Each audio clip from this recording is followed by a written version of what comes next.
প্রবাস থেকে দেশে এসে স্ত্রীর সাথে এরকম ভুল কখনো করবেন না। আজ আমার স্বামী বিদেশ থেকে এসেছে প্রায় 5 বছর পরে। ঢাকা এয়ারপোর্ট থেকে আমার ভাই বোন সবাই মিলে আনতে গিয়ে আমার ছেলে তার বাবাকে দেখে অনেক খুশি হয়েছে। তার বাবার কোলে উঠে তার বাবা চুল ধরে টানছে। ওর খুশি যেন ধরে রাখার মতো ছিল না। ভিডিও কলে প্রতিদিন বাবাকে দেখে দেখে কিনে ফেলেছে।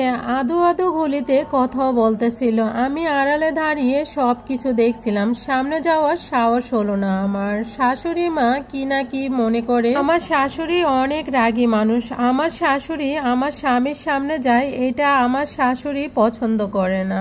আমার শাশুড়ি কথা হলো তার ছেলে প্রবাস থেকে এসেছে, তারা মন ভরে দেখবে, এজন্য আবার স্ত্রীর সাথে সময় কাটাবে। কিসের জন্য স্ত্রীর সাথে কথা বলতে হবে, সে তো পরের মেয়ে। এই যে আমার স্বামী এতক্ষণ হলো প্রবাস থেকে এসেছে, কই সে তো আমাকে একবারের জন্য ডাকলো না, আমাকে একবারের জন্য দেখতে চাইলো না। কিন্তু আমার স্বামী কিন্তু শ্বশুর শাশুড়ি সবার সাথে কথা বলতেছিল। আমি রান্নাঘরে ছিলাম, রান্নাঘরে রান্না করতেছিলাম। রান্না করার পরে আমার শাশুড়ি সবাইকে খাবার দিল, তাও আমার স্বামী আমাকে একটুও ঢাকলো না। আমার স্বামী কিন্তু তার পরিবারের সাথে খাবারও খেয়ে নিল। বিকাল হয়ে গেল, তারপরও স্বামী আমার রুমে আসলো না, আমাকে একবারের জন্য ডাকলো না। সন্ধ্যার পরে আমার ছেলেকে যখন খাবার খাওয়িয়ে যখন আমি রুমে গিয়ে শুয়ে রয়েছি, প্রায় রাত 1টার পর বাবা মার সাথে কথা শেষ করে সবার সাথে কথা বলে তারপর আমার রুমে আসলো। আমি নড়াচড়া না করে আগের মতো করে শুয়েছিলাম। আমাকে 2-3 বার ঢাক দিল।